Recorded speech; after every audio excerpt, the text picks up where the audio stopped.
আমাদের ১ নম্বর ওয়ার্ডের যে কয়টা গ্রাম আছে ওইদিকে সাতছালা থেকে শুরু করে বালকাপাড়া, বড়দাদপুর, জিওল, লোলাপুর, মাগুর শহর, সুবল, জিওল সহ আমাদের চারপাশের প্রতিটা ভাইদেরকে আমার অনুরোধ যে আমরা এই নাচল, গমস্তাপুর, ভোলাহাটের যখন যে প্রান্তে যাব আমরা সেখানে গিয়ে আমাদের ড্রাম পিটাবো।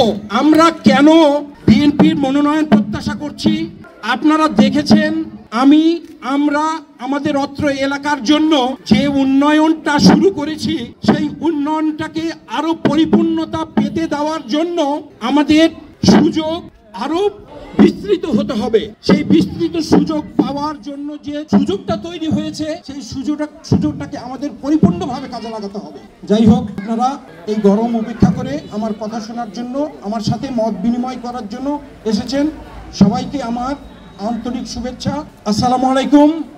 এবং যারা ভিন্ন ধর্মী আছেন তাদের জন্য আমার আদাব। আমরা যদি যে সুযোগ তৈরি হয়েছে এই সুযোগটা আল্লাহ যদি আমাদেরকে আর একটু প্রসারিত করে দেন তাহলে আপনাদেরকে আমি কথা দিচ্ছি ইনশাআল্লাহ আমাদের থেকে শুরু করে একটা সুশীল সমাজ, উন্নত জীবনযাত্রার জন্য আমাদের যা যা প্রাপ্য তার সকল কিছু ইনশাআল্লাহ আমরা আমাদের এলাকার জনসাধারণের জন্য আপনাদেরকে কাঁধে কাঁধ মিলিয়ে আপনাদের সাথে বিভিন্ন রকম পরিকল্পনা করে সেই পরিকল্পনাগুলো বাস্তবায়ন করব ইনশাআল্লাহ। আমাদের এলাকায় শিক্ষা দীক্ষায় আমরা অন্যান্য এলাকার চেয়ে পিছনে আছি।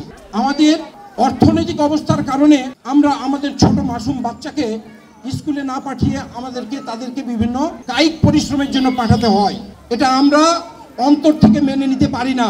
তার কারণ ছোট একটা বাচ্চা, তার মূলত দুইটা কাজ, সে পড়ালেখা শিখে ভবিষ্যতের জন্য নিজেকে রেডি করবে, প্রস্তুত করবে, আর ছোট মানুষদের যে দৈনন্দিন বিভিন্ন রকমের খেলাধুলা করে নিজেদেরকে ব্যতিব্যস্ত রাখা সেই কাজগুলো করবে। আমাদের বিভিন্ন পর্যায়ে দেখা যাচ্ছে যে আমাদের সন্তানরাকে আমরা যথাযথভাবে সেভাবে স্কুলে পাঠাতে পারছি না। ইনশাআল্লাহ আমরা সামনের দিনে যদি সুযোগ পাই আমাদের অত্র এলাকাকে আমরা নিরক্ষর মুক্ত করব, যথাযথভাবে স্কুলে আসবে।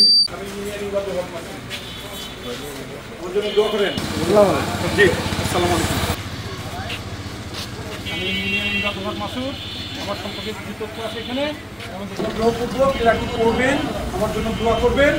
আর সামনে ইনশাআল্লাহ আমরা যেন ধানের শীষকে বিজয়ী করতে পারি সেজন্য আমরা সবাই দোয়া করবো, কাজ করবো, যাতে দেশের জন্য ভালো কিছু হয়, আমাদের এলাকার জন্য যেন কিছু ভালো কিছু হয়।